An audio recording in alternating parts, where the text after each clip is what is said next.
that for most of us in here, we will see acknowledgement of ET presence in our lifetime. And do you see the technology challenge you've put out there could move separately without acknowledgement of an ET presence?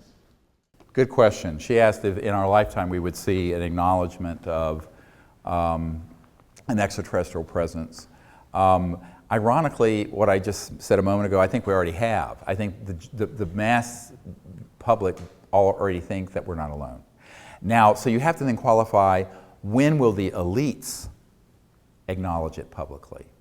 Privately, a lot of the elites that I've been able to meet with will acknowledge it. Oh, yes. But then when you say, will you say that publicly? Oh, no, it's the end of my career.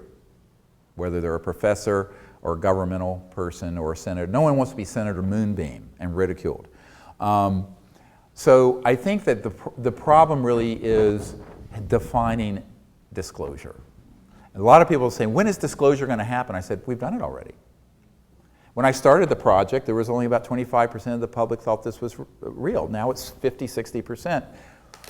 But in terms of, if your metric is the conventional wisdom, mainstream media, mainstream academia, mainstream governmental entities, your guess is as good as mine.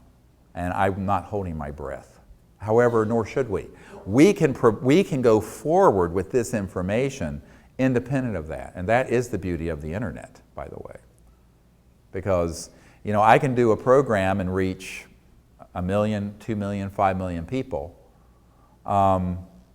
Whereas the ratings for, you know, Piers Morgan on CNN is a few 100,000, which is why they had to remove him. But, or Larry King, when I was on Larry King's show. By the way, interestingly, when the media tell you, well, we don't cover this because there's not public interest, after pornography, this is the #1 subject of interest on the internet. It's huge. Moreover, when I was on, I have a letter here from the producer for Larry King Live on the show I was on, you know, 19, 20 years ago, and she said, this is the most watched Larry King special we've ever had. So the metrics, Ancient Aliens for the history, the most lucrative and best franchise. So it isn't because the media wouldn't get numbers or the media wouldn't get lucrative advertising if they covered this. It's because their corporate bosses won't let them. Now, am I speculating? No. Let me tell you what happened with the executive producer of ABC Primetime Live in 2020. Back a few years ago, after the Disclosure Project was launched. And I'm not going to mention his name here, but he's a very nice guy from New York. He had been a producer for Mike Wallace at 60 Minutes and won an Emmy, and then went to New York with ABC News and was the executive producer for those 2 news magazines, Primetime Live in 2020. And he came out to our farm in Virginia, and I gave him 35 digital hours of military top secret testimony, all the documents he wanted and all the information he wanted. He says, either this is all the biggest hoax I've ever seen, or it's the biggest story of the 20th century. I said, I think you know it's the latter. He says, yeah, it really is amazing. So he went back to New York and then invited me up there, and I saw Sam Donaldson and some other people. And then I got a phone call. Now, before all this happened, I told him, I said, you know, I don't think ABC is going to let you do this. What he wanted to do is a series of news magazines like Town Hall with, you know, a lot of these military and other people there, with them discussing on ABC Prime Time in 2020 what they knew about this, and really blow the lid off this and then make a call for more to come public. So I thought, great, let's do it, but I don't think they will let you. And he says, oh no, I'm the executive producer of this show. So a bit of hubris, okay, and I just smiled and I said, well, let me know how I can help. A couple weeks later, he gives me a call. He says, Dr. Greer, they won't let me do this program. I said, oh, who are they? And he said, Dr. Greer, you know who they are. And that was it. Now, we've stayed in touch periodically since. Same thing with the movie industry, Hollywood. There was a very big producer, multi-billion-dollar guy who's done multi-billion dollars in gross revenues for films. And he sent someone to the 1997 congressional briefings. We did that. We're closed here at the Westin Hotel in Georgetown, where we had all these military, the first sort of wave of these military witnesses who were willing to do this privately. And there were members of this, the chairman of the Government Reform and Oversight Committee, Dan Burton, who issued 1,000 subpoenas on the Monica Lewinsky case, was there. All these people were there. White House people were there. Vice President Al Gore, some of his people. And Pentagon folks. And so he sent, this producer in Hollywood sent his senior person to attend just where nobody would know who she was. And it blew her mind. She went back and she said, this is the real X-Files without the nonsense. So this producer flew me out there, the whole Hollywood two-step limousines, the whole bit. Flies out there, we're meeting at 20th Century Fox in his amazing office. He has a conference room full of people, of writers who've done all these big Oscar-winning movies and Emmy shows. And he says, I have a $60 million discretionary budget with Fox to make any film I want to make, and I want to make this one. I said, I'm not sure they will let you. He says, oh, of course they will. And he told me who he was again. I said, wonderful, glad to hear it. Well, put it together and I'll cooperate in every way I can. All I want to do is get the information out. I don't want a red cent. I'll give you, you can just pick my brain. I'll give you all the data, all you want. And a couple weeks later, he calls and says, well, Dr. Greer, Fox won't let me do this movie. I said, I thought you said you had complete control over this $60 million. He says, not for this. It has to be a fiction. I said, well, Close Encounters of the Third Kind was a docudrama. That was fiction, but it was mostly based on true events, by the way. So Steven Spielberg did. And I actually, when I had dinner with one of his family members, and we talked about that, Spielberg's. And so the reality is that people think that Hollywood can do whatever it wants, the big media can do whatever it wants, a corporation in Silicon Valley that might discover this widget that will do this can do whatever it wants. What has happened to our freedoms? And this is, I know this sounds very kind of libertarian or Jeffersonian, but we have really lost anything resembling a free society on fundamental issues. And that should be of great concern. I don't care if you're a Republican, Democrat, left, right, socialist, whatever you are, which I don't subscribe to any of the political divisions, because really this issue transcends all of them. There have been people who are Democrats who love what we're doing, there are people who are Republicans who love what we're doing, and vice versa, who don't like it, depending on where their interests lie and how many checks they're collecting from these special interests, which is a lot. The oil industry and coal industry, utilities, they spread a lot of money around. It's like big farm. How much healthcare reform can you get when you have a multi-billion-dollar entity that's kind of bribing all the senators and congressmen and what have you? So,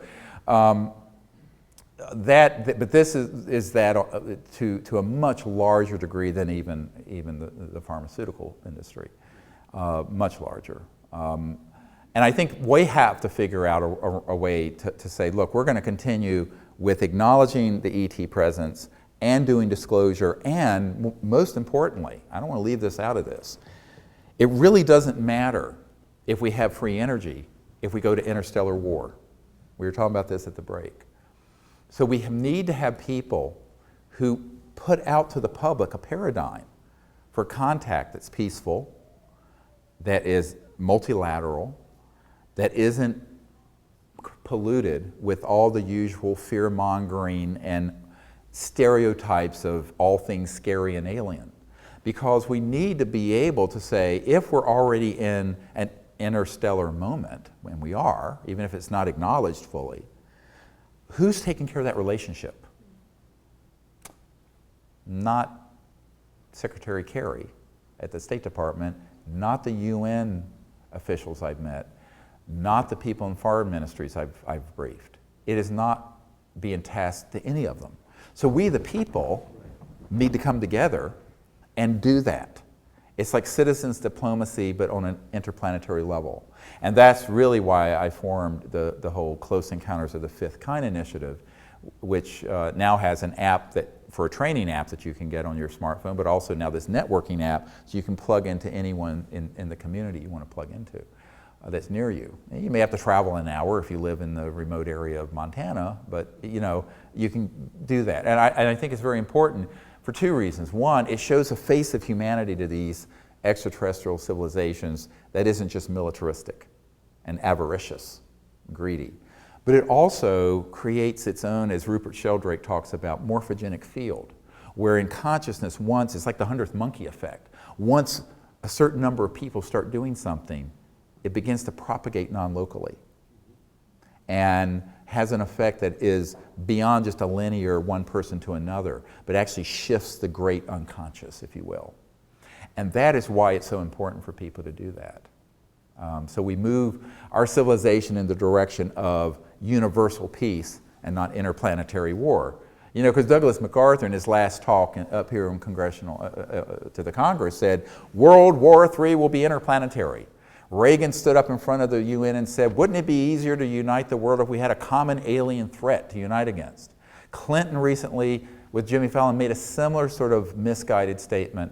So, you know, there is this tendency that we want to take this issue and instead of having another race to fight or economic system to fight or religion to fight, let's find another planet to fight. Hallelujah! Instead of having world peace that is true world peace, let's unite the world in interplanetary conflict. Well, this is not going forward, my friends. This is a big step backwards. So we need calmer heads and more spiritually minded people to get involved in this so that our civilization doesn't get tricked into a sort of cosmic 9/11 or a cosmic Gulf of Tonkin, you know, the Gulf of Tonkin incident, when it's been substantially proven we basically exaggerated and staged these attacks on our ships in the Gulf of Tonkin so that Congress and the Johnson administration would be stampeded into expanding the Vietnam War. And that is not a myth. That actually has happened. It was proven to occur. So, you know, we have to be careful because the public are very easily affected by these sort of misguided patriotism of us versus them. Like the movie Independence Day. Let's kick alien butt, and Will Smith. You know, and this is the worst outcome. That's actually a worse outcome than if we have these new technologies and the world gets off oil and becomes united, but then we get maneuvered by these Machiavellian manipulators in the intelligence community into an interplanetary conflict. And I think that that's why there are three big projects that I've been focused on. The original one is the Center for the Study of Extraterrestrial Intelligence, whose motto is one universe, one people. Because on the basis of just sentient conscious mind, the deep spiritual aspect of ourselves, we're all one being. But that led to the Disclosure Project because of the near landing event and sighting that happened in 𝗂𝗏𝗱𝗏 and Pensacola in the 90s. And now we're at this point of working on the technology. So those three components are really key to what we want to achieve. But the heart of it is really contact, peaceful contact with citizen diplomats.